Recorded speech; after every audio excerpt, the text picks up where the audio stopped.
मेरा नाम श्याम कुमार है और मेरे साथ मेरे स्कूल के प्रिंसिपल मिस्टर अभय कश्यप हैं। जी। ये विद्यालय लगभग 1 साल से हम यहाँ चला रहे हैं।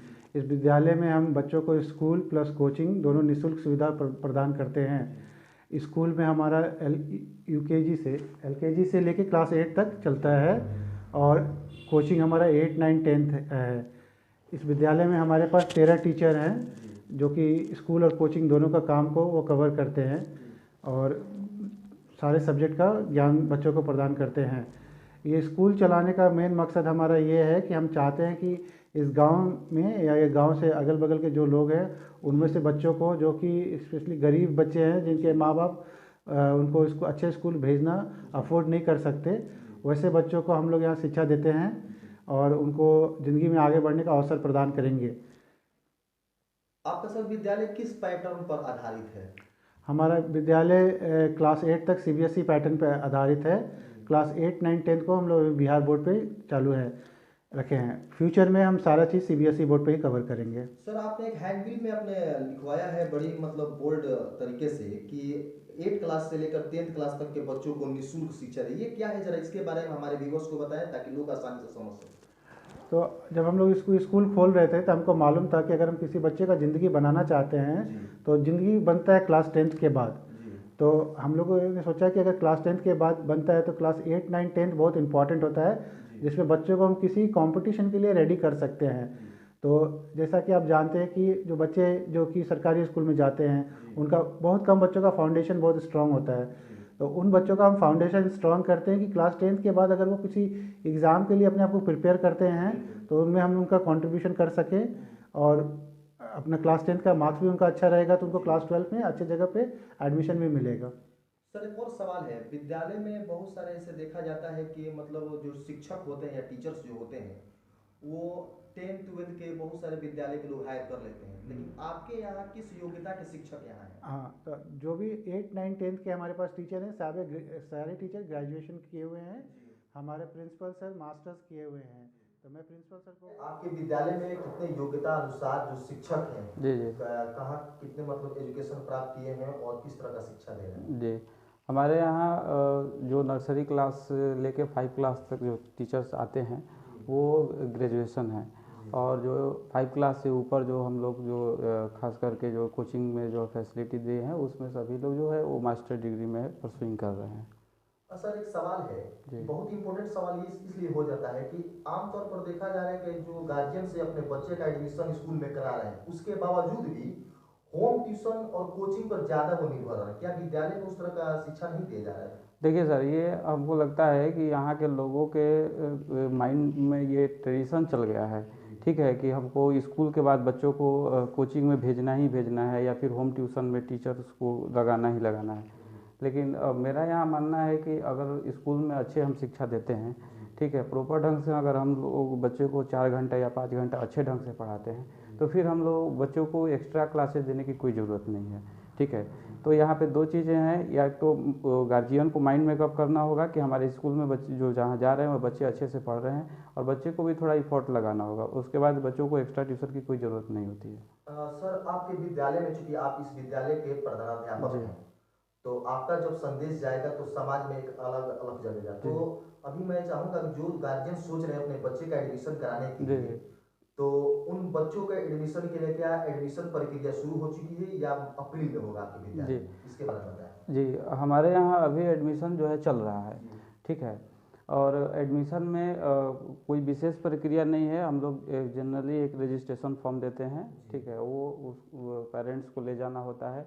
फिर वो रजिस्ट्रेशन फॉर्म बच्चों के साथ लेके आते हैं। हम लोग बच्चों का एक छोटा सा टेस्ट लेते हैं, ठीक है। उसके बाद हम लोग डिसाइड करते हैं कि बच्चे किस क्लास लायक हैं, ठीक, और फिर हम लोग एडमिशन लेते हैं। हमारे यहाँ हम लोग मल्टीपल प्रोग्राम्स रन करते हैं। उसमें एक प्रोग्राम है लक्ष्मी प्रोग्राम। तो जैसे कि बेटियां जो हमारे घर की लक्ष्मी होती हैं, तो जब हम स्कूल चला रहे थे तो स्कूल चलाते चलाते हमको ये एक्सपीरियंस हुआ कि बहुत सारी बेटियां ऐसी हैं जो कि पढ़ने में अच्छी हैं लेकिन किसी कारणवश से उनके पेरेंट्स उनको सपोर्ट नहीं कर रहे हैं। तो आप भी जानते हैं कि हमारे सोसाइटी में ये फीलिंग है कि लड़की की पढ़ाई के पीछे ज़्यादा इन्वेस्टमेंट नहीं करना है।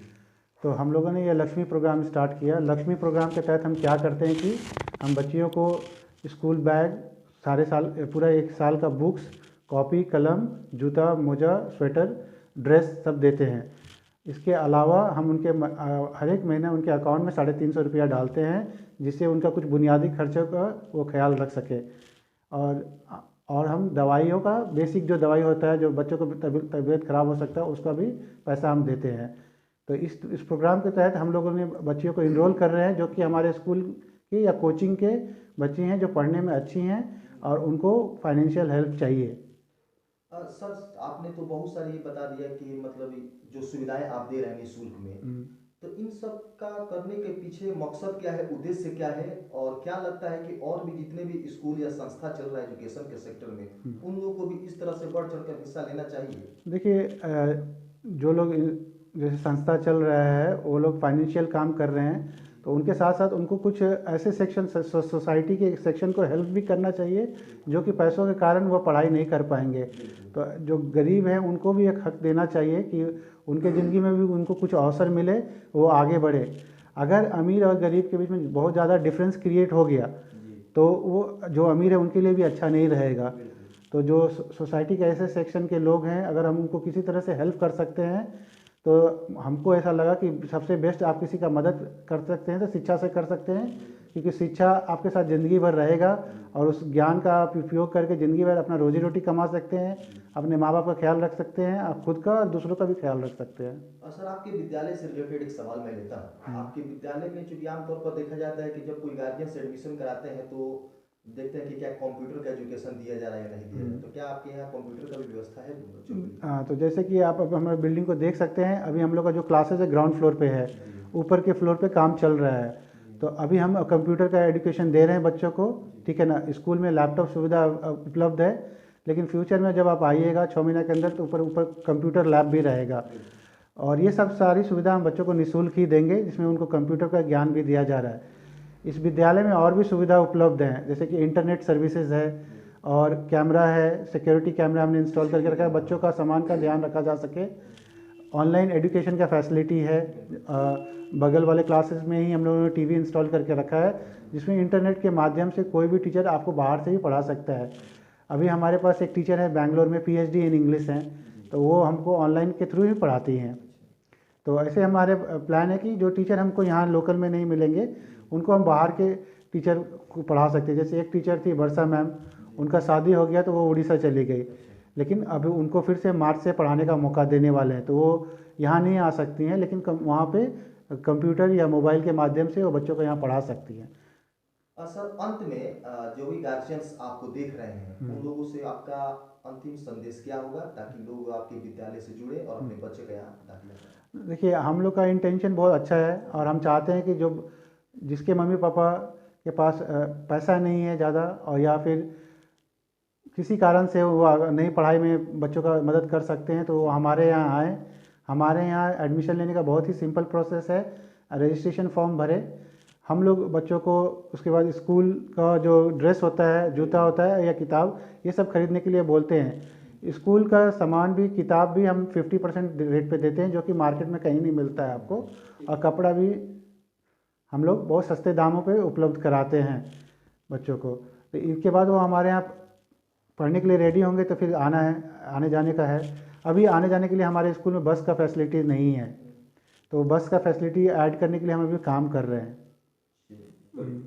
देखिए, जैसा कि आप हमसे पूछ रहे थे कि ये स्कूल हम कैसे चला रहे थे, इस स्कूल को हम एक ट्रस्ट के थ्रू मैनेज कर रहे हैं। इस ट्रस्ट में मैं और मेरी वाइफ ही मुख्य कंट्रीब्यूटर है। अभी हम लोग चाहेंगे कि आने वाले समय में अच्छे लोग, जो समाज में हमारे अच्छे लोग हैं, हमारे स्कूल के साथ जुड़ें। और जुड़ने के साथ क्या होगा कि उनके जो भी हमको सहायता मिलेगा, वो हम बच्चों में, उनको बच्चे को आगे बढ़ने में करेंगे। अगर कोई भी गार्जियन या कोई भी जो भी लोग हमको मदद करना चाहते हैं, वो हमारे स्कूल में आना चाहते हैं, तो वो निःशुल्क हमको फ़ोन करें, हम उनको एक अपॉइंटमेंट देंगे, वो आके स्कूल देख सकते हैं, स्कूल में क्या खर्चा है ये सब समझ सकते हैं, और फिर उनको जिस तरह लगे वो हमको हेल्प कर सकते हैं। एक बार चाहेंगे सर, यहाँ अपना स्कूल के नाम और लोकेशन बताइए। अच्छा, ठीक है। मेरे स्कूल का नाम है कन्हैया सिंह शिक्षण केंद्र, ये हबीब नगर गाँव में स्थित है। हबीब नगर जगह है वो प्रतापपुर गांव और टेढ़ी घाट के बगल में पड़ता है। क्योंकि सर कोई ऑनलाइन आपको सहायता करना चाहता है तो किस प्रकार से कोई हेल्प कर सकता है? ऑनलाइन सहायता के लिए ये हमारे पास जो हमारे प्रिंसिपल का नंबर है, आप उन पर फ़ोन कीजिए। जो बात करने के बाद हमको लगेगा कि हम आपसे हेल्प लेना चाहते हैं, तो हम आपको पेमेंट का इन्फॉर्मेशन आपके मोबाइल पे शेयर करेंगे, जहाँ पे आप पेमेंट कर सकते हैं हमारे कोचिंग को। बहुत बहुत धन्यवाद। एक इम्पॉर्टेंट बात मैं और भी बताना, दो इम्पॉर्टेंट बात बताना चाहूँगा। आप जैसा देख रहे हैं कि हमारे पास यहाँ सर्टिफिकेट है, तो जो भी कंट्रीब्यूशन हमारे स्कूल को मिलता है वो इनकम टैक्स में सेक्शन 80G में गवर्नमेंट से टैक्स रिबेट आपको मिलेगा। तो ये हमारी सरकार से प्रमाणित है, पहला चीज़। दूसरा चीज़ है कि हम लोग यहाँ पे पुस्तक वितरण समारोह भी करते हैं, जिसमें हम कम से कम 50 से 60 बच्चे जो पढ़ने में अच्छे हैं उनको पूरे साल का किताब, कॉपी, कलम, स्कूल बैग देते हैं। लास्ट ईयर जब हमारे यहाँ समारोह हुआ था तो यहाँ के जिला परिषद से आए थे और उन्होंने अपने हाथों से बच्चों को ये किताब दिया था। अपना शुभ नाम बताइए। मेरा नाम श्याम कुमार सिंह है।